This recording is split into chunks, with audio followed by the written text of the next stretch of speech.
This Three Beards Media podcast may contain mature themes and may not be suitable for all audiences.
All right. Hey, welcome back to another episode of In the Side of the Storm, where we talk all things Cyclones.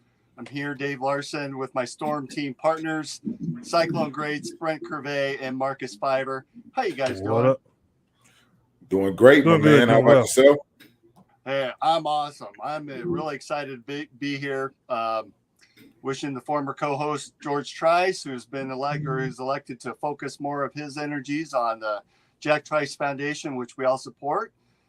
Happy to be sliding into this seat, though, to work with you guys, though. How are you guys doing? I mean, I'm good, man. Coaching like crazy and preparing for the playoffs here. The first round of the playoffs is Friday night. So, locked in still and, trying to get beads on opponents and find some weaknesses so we can take advantage of it. Awesome. How about you, Marcus? Not too bad. Just every day in, day out, trying to, keep this old man body. You're ready for the comeback after watching Giannis's contract today, aren't you? Yeah. Hey, after seeing every one of these contracts, I'm ready for a comeback each and every time. But that body is not gonna let it happen, though. But Right. I mean, doing the best we can to stay healthy around here. Have kind of cranked up the training and things like that. It's starting to get cooler here, where we've had about 90s and 88s and stuff for the last couple of days, so it's starting to cool off a little bit. It's crazy you call that cool. That's cool, man. That's crazy. Nice. Shout out to That George is cool. too, by the way. George just tapped in and said what up. So what up, George? Appreciate you checking in, my man. Well, hope everything's going good down there. I hope you're getting that cool weather down there too. Well, welcome, George. Welcome everyone else who's watching and listening today. Speaking of the Jack Trice Foundation, boy, it's been a couple weeks since we had our last show. I think we had the Jack Trice game against TCU at home. Boy, that was a good game. Cyclones are back on track. It's always good to get a win, man. Yeah. I noticed the other day. I think I already knew, but I, just hearing it, last Saturday when games was going on, obviously we had to buy, and they said, we're second in the Big 12.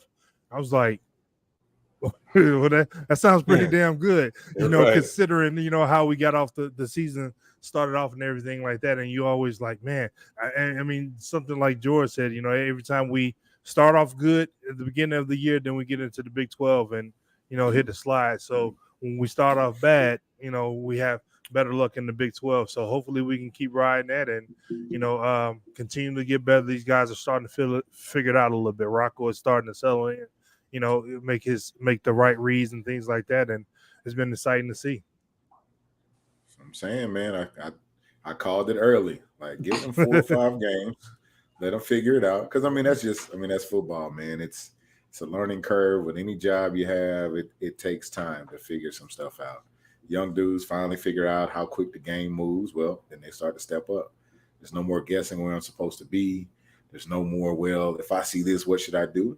There's a lot of things coming, start to come full circle and starts to look like a normal potent offense. So is that the biggest difference that you guys see? Is it the evolution of the young guys being able to step in and just understanding the pace that's needed and the speed that's needed and where to be? I mean, just it seems like a big night and day difference, both offensively and especially on the offensive line. I think in Rocco's evolution as a quarterback too. Yeah, that's a part of sports in general. I'm sure, Marcus, you can say the same thing going from, transitioning from college to the NBA, like the speed of the game and, changing the terminology from what you were used to now getting something brand new. Like, you're not going to pick it right up right away. You know what I'm saying? Especially when you're learning it in, let's say, not a locker room, but a meeting room versus being outside and actually doing it. So, just one of those things. It does take time. And then once we finally get it, now we got it. So I think it's just that, we're starting to finally settle in on whatever principles they've been taught and learned, and starting to finally hit home and make a little bit more sense for the guys. So. Yes, it's kind of like practice. Like when you first start a season and you're practicing and you're trying to figure out everything, it looks terrible. It looks terrible. And then you get into the games and it looks terrible. Well, now, we've had practices, we've had games, and now the games aren't looking like practices anymore. The games are being figured out, and now you're mastering it in practice, and now everything is falling in line. It's just a steady flow of getting an understanding of what's expected. When we lost so many guys in the beginning with the whole scandal and everything that went on, is like, the next man up mentality is trying to figure out how can I be productive in a role that I didn't think it was going to be my time just yet. So now it's my time, and now I got to do it, and I got to put, forth the effort to figure that out. And gracefully, we figured out before the Big 12 started, and now we're starting to play some great games. And then, like we said, it's fun to see. From your perspective, that TCU game a year ago was awful, and for those players to come out and do what they did this year, that they have to feel great about that game. Do you ever have a game like that where year before or 2 seasons before you just couldn't wait to come out and hit somebody the next time that you played that team? Well, that was every Saturday, if you ask me. Right. it was right. Every chance I got. It was like, I can't wait to see him. But that's part of it, man. You tend to kind of pick out guys, right? Guys that really push you to be a little better. So you tend to go a little bit harder because you're going to see them. So, I'm sure that's one of those. They were like, we got to get a little bit of get back from, last year when we kind of got throttled. So it's our turn to kind of change the game. So you can tell they came into it more focused. It helps that, they're not the same TCU that they were last year, and you could see that.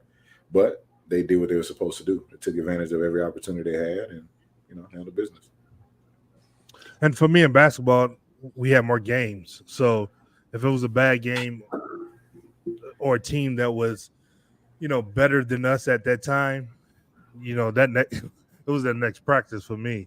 It was going to be tough on the whole entire squad, come practice. I was really, really eager to get into practice to correct the things, especially if I felt like I had a bad game. It doesn't matter. It's not about the points. It's whatever. If I felt like I had a bad game, win or lose, that next practice was that opportunity to get better. I always felt better after practices, when I practiced to, the part of what the coaches wanted us to do.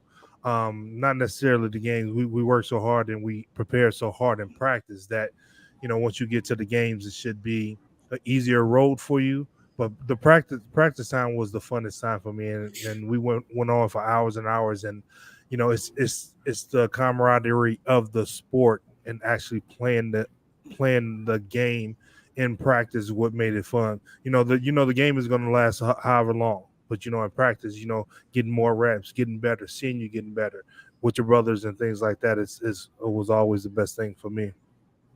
The team really looked great against Cincinnati.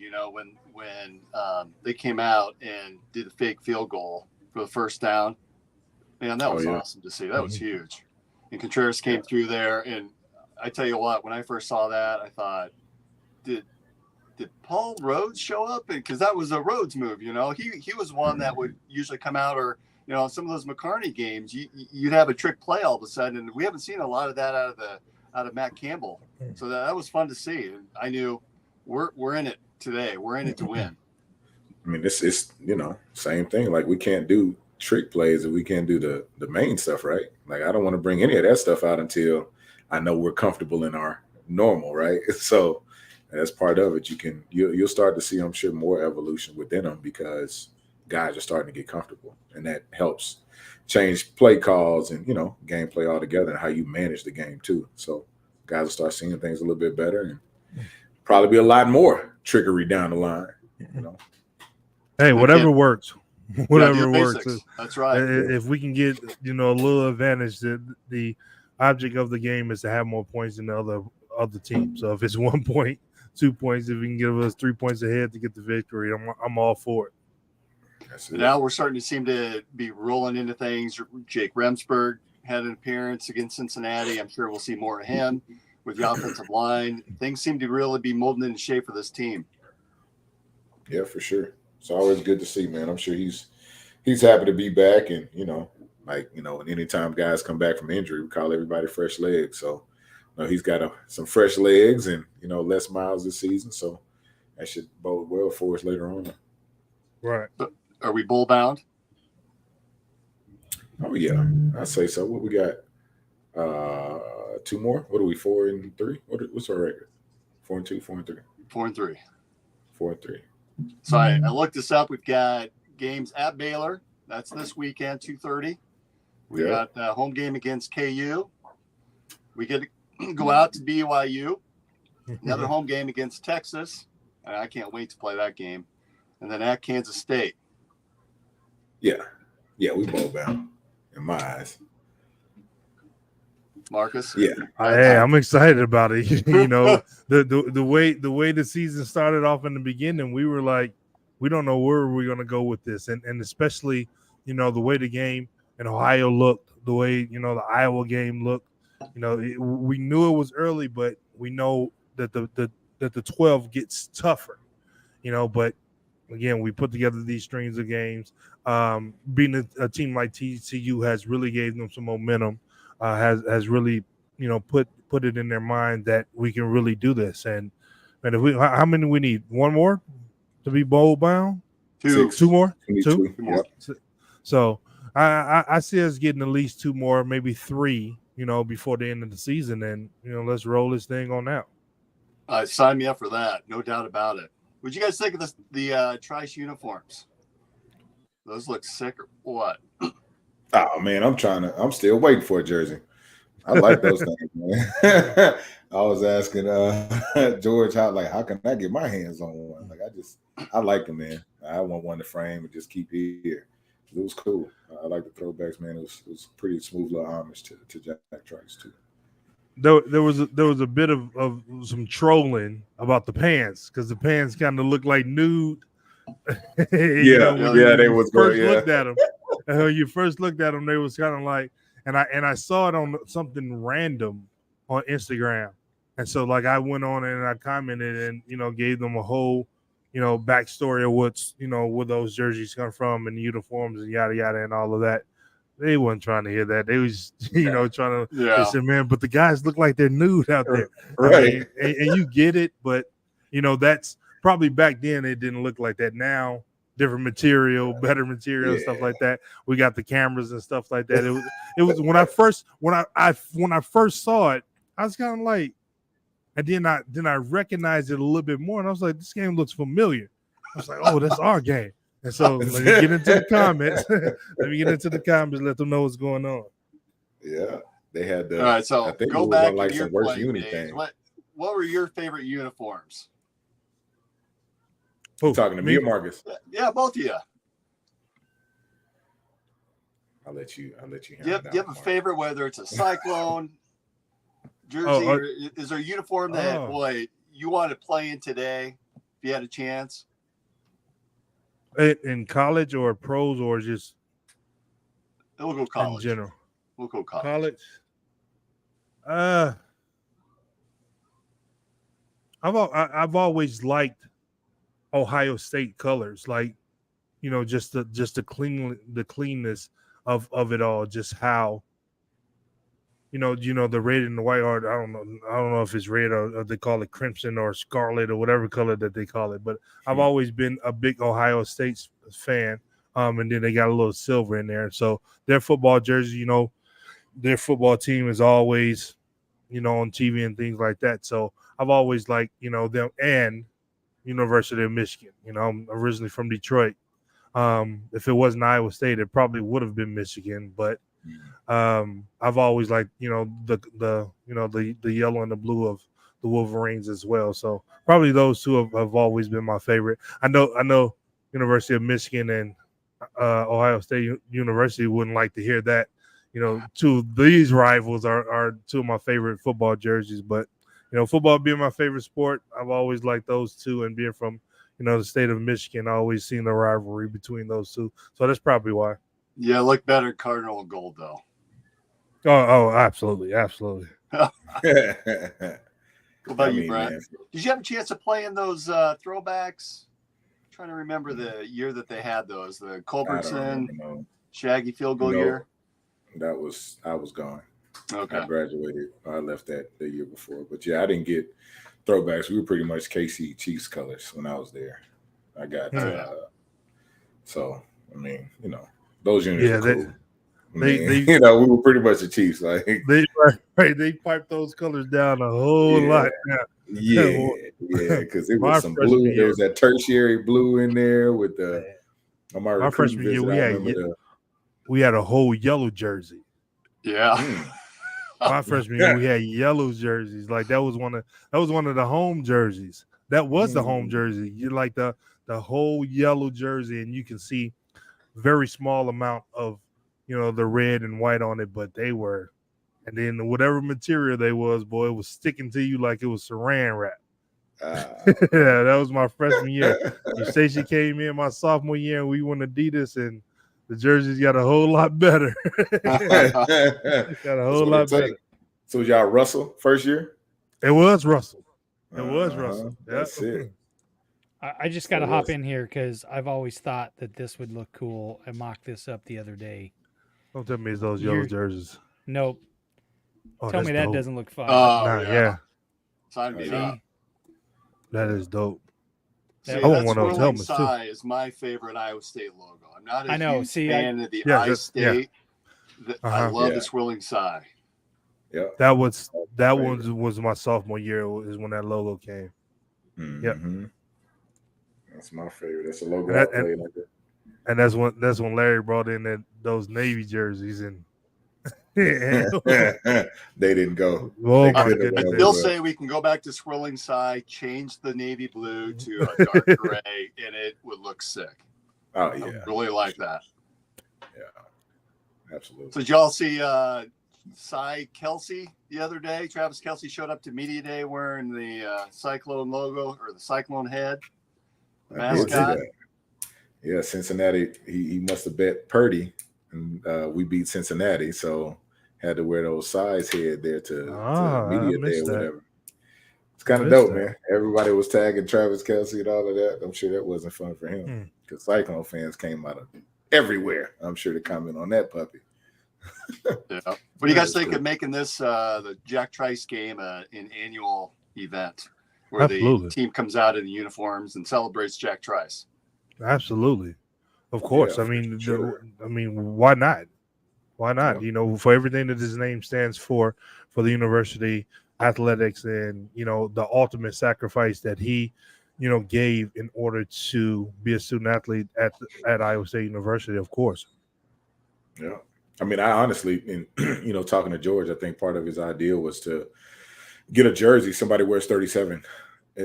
One player rocks 37 for the year, and I think that's a phenomenal idea too, right? To kind of continue the legacy and somebody that embodies that. I think that'd be a heck of a way to go. But man, should definitely at bare minimum be something that we do every year. So for all us fans to look forward to. Hey, we're going to take a quick time out. Let's hear a word from our sponsor, Revelton Distillery. Finally got me some. At Revelton Distilling Company, everyone has become a part of the Revelton family. From the Taylors and their daughter who helped perfect their award-winning gins, to the team who installed Lucy, our 33-foot-tall custom-made still, right down to the local farms that provide our coveted corn, and even the cows on those farms who consume our mash byproduct. Want to see the farm to flask come to life? Now you can tour Lucy and find out where we take Iowa's harvest and transform it into our finest spirits. Choose between a 45-minute tour or find out even more by scheduling a VIP behind-the-scenes tour to get the taste of the full Revelton experience.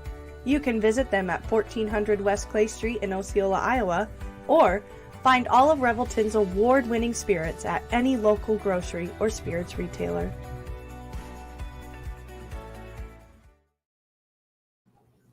All right. Thanks to Revelton. Hey, I got mine sitting here as well. Oh, mine up on the shelf. Mine on the shelf. But yeah, I got mine too. It's been in the mailbox a couple of days, Ship said. So I had to go check. You gotta make sure it works. No, it works. Right. It works. All right, so obviously I'm the new guy on the team here. Tell me some stories, if you can, that are for publication here. How you welcome former teammates to your team in the past. Dying to hear whether it's at Iowa State or in the pros. I mean, I mean, as a freshman, I didn't hang out with no freshmen, really, when I came. I mean, we had JUCO guys come in. We just kind of treated them like family. I mean, but there was no hazing or anything like that in college that I remember. Right. It didn't happen to me, and I don't remember doing it to anyone or, not hazing per se, but I don't know. College was one thing, but I remember being a rookie in the league and, we were in charge of breakfast on the way to, who did we play, Pittsburgh or I don't know.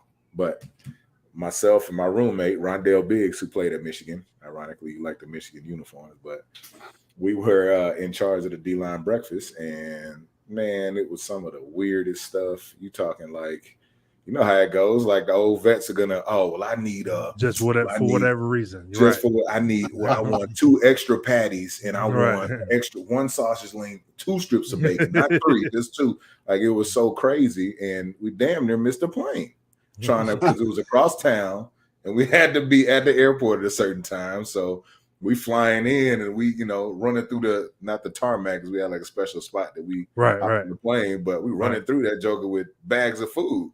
And the coach is looking at us like, what the fuck are y'all doing? Like, y'all should have been here first.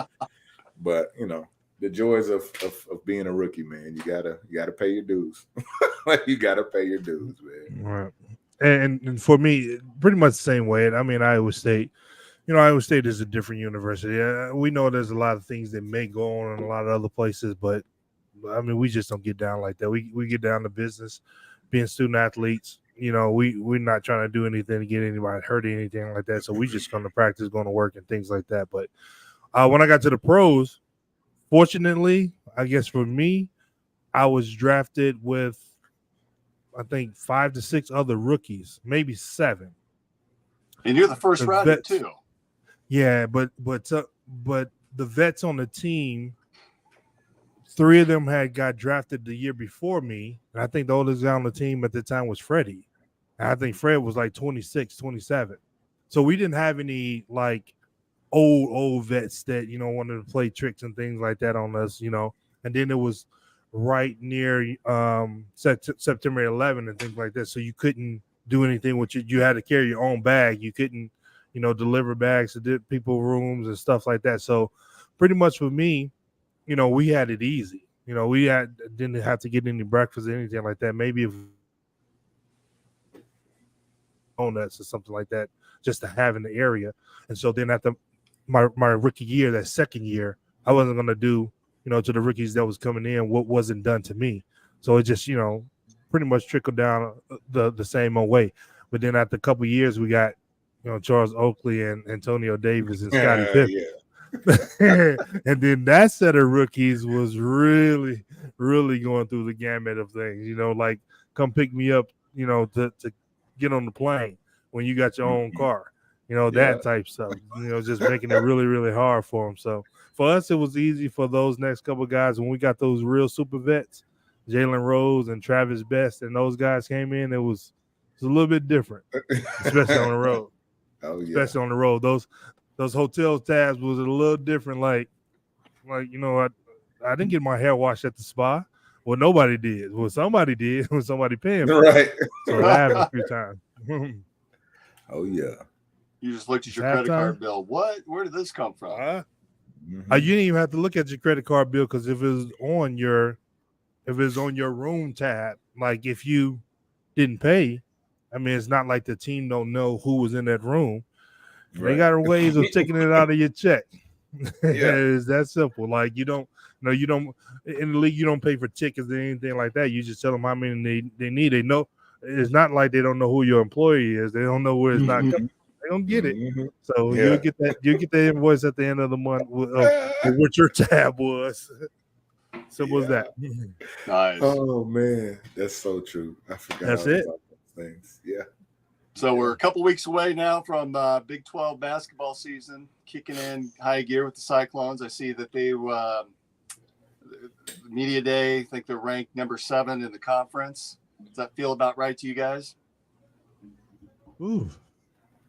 I mean, I know that's more of a Marcus that question. I don't know. I mean, we know how tough the Big 12 is, but I mean, we have a pretty strong recruiting class. And the guys were pretty solid last year. I hope, being as low as 7 is something that's going to light a fire beneath them. I remember my last year, they had us, I think, ranked at 10th or 11th of the 12 schools in the Big 12. So that really lit a fire up under me. So hopefully it does the same thing. But I think with the talent and everything that TG has brought in and the rest of the coaching staff this year, they're going to – it's going to be some bumps in the road early, but that's why you play those type games, getting ready for conference. But I think 7 is a little bit too low. What are your thoughts on, I think one of the areas that I'm with the configuration, the additional teams to the Big 12 that we're going to miss is the ability to play all the teams. We're seeing in football, there's 4 or 5 teams that we do not get an opportunity to play. Basketball, we're used to being able to have a home and away against every team. We get a chance to match up. And like we talked earlier, you get that chance where if you don't play very well in that first game, you get a chance for redemption in the second game and not have to wait until the Big 12 tournament. What are you guys' thoughts on not having that opportunity to either football play every team or basketball play them twice? It's going to be different. I don't know if Brent was ever a part of anything like that. I know I wasn't. I mean, for the most part, it was how many teams is it going to be now total? 16? 16. So right? Yeah, right. So when I was in school, it was only 12. So you had the teams in Texas that you played, and then you went down to Oklahoma to play those 2 teams, and then we went to Kansas and to Missouri, but it wasn't like an offset of teams. you were pretty much going to get a home and away, for pretty much everyone. So it's going to be different. It's going to be different. It's going to be something that I'm looking forward to see how it works out. For some years, it's going to be better than others if one of those teams is a powerhouse at home and we don't have to go on the road and we can beat them at home. But then the flip side, the next year is going to be the same thing. So it's just one of those wait and see things. Well, this year we get to go to Kansas, they come here, but we do not get to go there to play in the Fog. And similarly, we get to go see Tyrese Hunter in Austin, but he doesn't have a return trip to Ames, unfortunately. Right. Yeah. I mean, that's kind of obviously football, we're playing less games and all of that stuff, but, only getting really getting to see half of the Big 12 in 1 year. And then you kind of alternate, because I think it was every 2 years we would play Texas and Oklahoma, and then we switch out. And now it's the Baylor and Texas Tech type of thing. So, I mean, that's just part of it, man. It's one of those, you get one shot. You got to make the best of it, right? Because that one win could, help separate you in the Big 12, Definitely. Right? So it's just a matter of making sure everybody's prepared, and honestly, seeing a team once might bode better for us, right? If we can take care of business at home, or if we do get that win that might help us, set us up later on in the tournament. So So you're right. This is one of the most probably anticipated freshman classes that we've seen in some time come in to play up in Ames. So I think certainly looking forward to it. We've got some Central Iowa guys that are going to be playing up there with team in Lipsy coming back for year 2 and Omaha Blue from your neck of the woods there, Brent, coming up to play as well. I got to, man, I honestly had never went to a high school basketball game outside of Harrison Barnes up here in Iowa. But, I mean, going to see what Omaha was doing, he was worth the hype, man. He was a crazy athletic kid, and he decided to take over a game.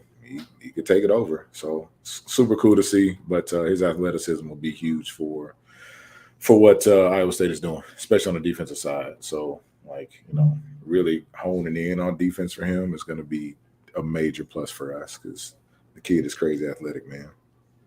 So I look forward to it. Yeah, my son grew up playing in the travel basketball circuit and had some opportunities to play either with or against Omaha. And it's been fun watching his transformation, even from a 7th and 8th grader into what he's become today. He's got a lot of talent, that's for sure. Yeah, we played Marcus Jr. and the team, our travel team here. We played him, I think, when he was in the 8th grade, and our boys was in the 7th grade out here in Vegas in the tournament. And it was Iowa traveling team, and even then he was, catching balls off the rim and dunking them and things like that. And it was like, this kid right here is going to be special. But that was, years ago. You never know, 4 or 5 years later what's going to happen. 3 or 4 years later what's going to happen. But he steadily, progressed and got to the position, that we were lucky enough to grab, the second McDowell All-American ever in Iowa State history, and looking forward to him, doing some big things. Yeah, and I saw someone post. He has put in a lot of work to get to where he is today. I mean, this kid is super uber talented and got a lot of skill, but he's a hard worker too. Yeah, he is. Absolutely. All right, we ready for NBA tip-off tomorrow? Oh, absolutely. Absolutely. The NBA knows how to do it. What is it, 2 games? Just the Lakers and the Nuggets and Phoenix and Golden State. Then the next day is going to be about 40 of them. Right. Of course, gotta get the viewership up, man. They got to get the viewership up in the front in opening night, but it's going to be exciting, to get the season underway. It's a lot of anticipation with, Victor Wembanyama down in San Antonio, and some guys moving around, the moves that the Lakers made this season, this off season, the trade to Milwaukee with Dame Lillard, which I'm very excited about, and you can't forget about Boston. Like, we were talking about it on Facebook the other day, and then I forgot Porzingis was in Boston. I was like, how y'all keep on putting Boston over my Bucks, and then he started talking about the players, and I was like, damn, I forgot KP was. I was like, no, and then some preseason games was on. And he was moving like he hadn't moved in the last couple of years, like off the dribble. I was like, oh man, now we got to deal with this. So the East is getting tougher, the West is getting tougher, but I'm very excited about Dame being in Milwaukee. I might try to make it back for one of those games this year. To see how things are going. It's going to be on the other side of that cold weather. We out here in Vegas for a reason. We're not trying to get that Midwest weather unless we have to. Absolutely have to. I hear that. Yeah, it'll be fun, I was out in Vegas when you hit 114 degrees. It was hot. It was dry heat though.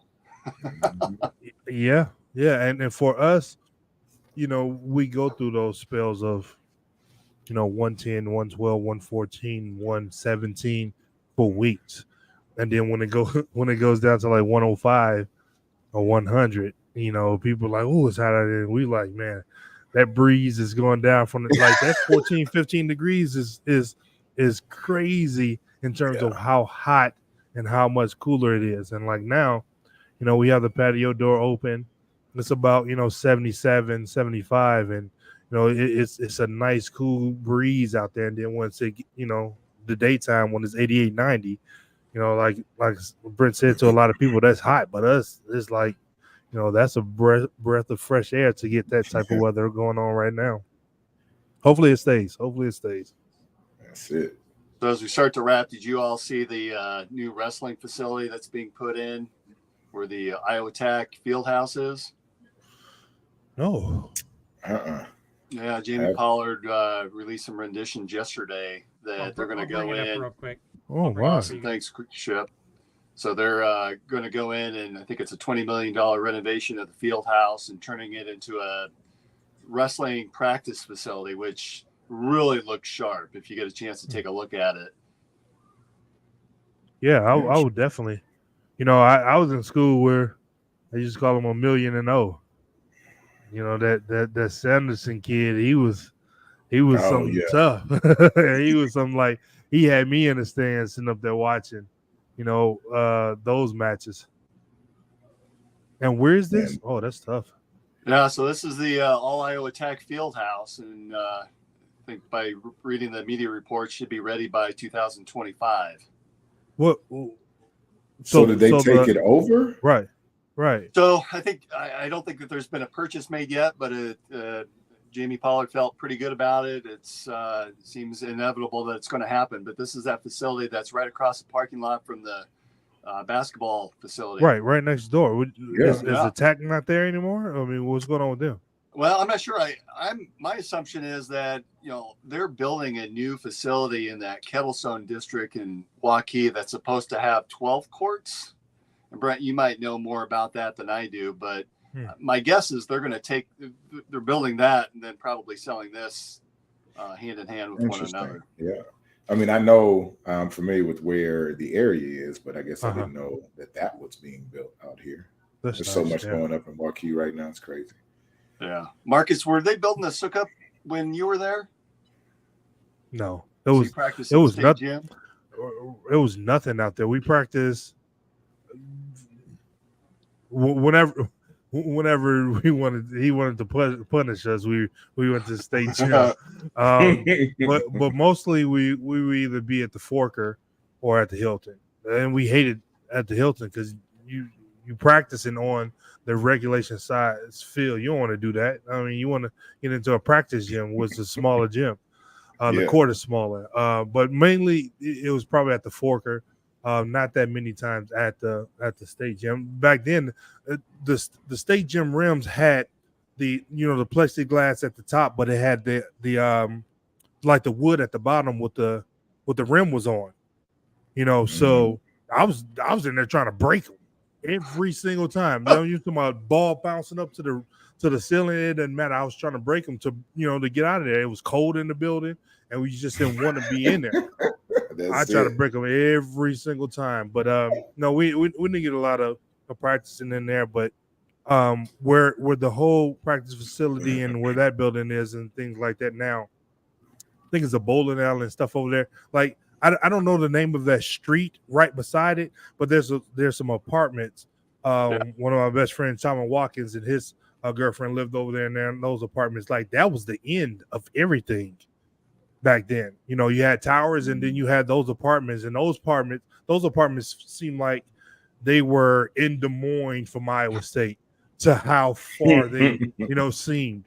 But now, things are. I mean, that's what a practice facility and I think what the guys, apartments are now is like normal now.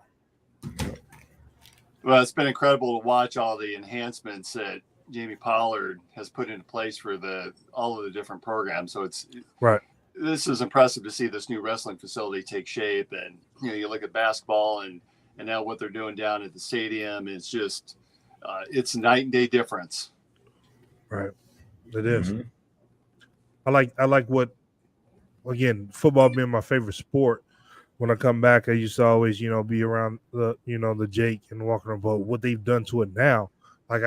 When I came back for my Hall of Fame, just to be in a practice facility and walk through there and, see the mannequins with the jerseys and stuff on, I was like, man, this is like an NFL type thing to me. Like, I was very excited to be in there and to see, it correlates with the teams getting better. When you have those nicer amenities and things like that, that goes a long ways. Recovery, having, the opportunity to have better equipment, food and all that stuff goes a long way. So to be able to see that, I'm extremely excited to see in other sports that we have going on are having the opportunity to have the same thing.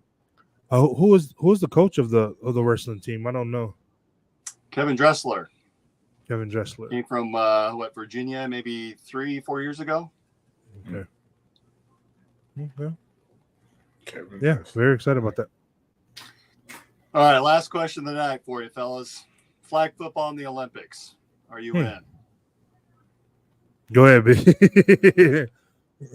I mean, it sells tickets, right? I mean, it'll be cool to see some of the guys play it, honestly. I mean, I think it'd be like a cheat code to get a Tyreek Hill and really just the Miami offense to have a flag football team, because there won't be a team that can just run with them play after play after play after play in that type of setting. But, I mean, I think it'd be fun to see. I mean, they got women's flag in it. I mean, as long as, the NFL doesn't kind of put their hands on it like, well, these are our guys. We got to, as long as they don't, put the mighty hammer down on it, I think it'd be cool, cool to see. Rewind 20 years. Are you playing? Oh, yeah. Just because the experience, what I'm saying? Like to play in the Olympics. Yeah, I'd be all for it. And what about the biggest tight end in flag football history, Marcus? Oh, absolutely. I like it. Listen, it was cold in Ames. It was cold in Ames. As much as I love football, as much as, Coach McCartney tried to, put the bug in my ear a little bit. Like, it was cold. Yeah. It was cold. And like I've told the story before, like me and Big Andy Syndrome, we came in together. And, Andy is supposed to play basketball too. But, he's from the Midwest, area where he can handle it a little bit better than me. And, he's like, I'll stay on the football field, you stay on the basketball court. And that's the way it was. But had I really gotten into it more in high school, I was the biggest kid in high school, in Louisiana. That's ultimately why I got away from football. I actually was quarterback when I was playing football, but my dad was like, everybody, the guys that are blocking for you are smaller than you, and you playing basketball, I don't want to, jeopardize your knees and anything like that. So that's why ultimately I never played football, but it's still my favorite sport. And I never knew, collegiate football players and NFL players were actually my size. You got guys, offensive line that are 6'10", 6'11", like, in defense as well. So to see the guys 6'6", 6'7", 6'8" playing, tight end, absolutely, I'll be out there catching passes like crazy. As fast as I was and with the hands up, man, please. Hey, I think JJ is 6'7" himself. He's playing quarterback. JJ Cole. Yeah, but back then it wasn't like, even though you want your quarterbacks to be talk. But I mean, I was 6'8", 245, 250. You ain't have quarterback. Dante Culpepper was the first one that came around that was 6'4", 6'5", 250. And he's younger than me, so it's like, we were around about the same age. I think a little bit older than me. But you didn't see that as much as you see it now. What's the guy Osweiler that played for the Broncos? He's 6'8". Like I didn't know that, but at the same time, flag football came around for the Olympics and they called me. Absolutely, I'd be out there catching passes out there. That's hard to go. I don't have to dive and catch the ball and fall on that frozen concrete. Man, please sign me up. That's it. Sign me up. It feels like a good stopping spot for us. Thanks to Revelton Distillery for our sponsor for tonight's episode of In the Side of the Storm. Anybody have anything to close us out with? That's it, man. Be great. Be great. Go Cyclones. Looking forward to this weekend. Looking forward to being back in action and getting ready to get this dub for sure. All right. That sounds good. Thanks, everybody. Have a good rest of the night. Go Cyclones.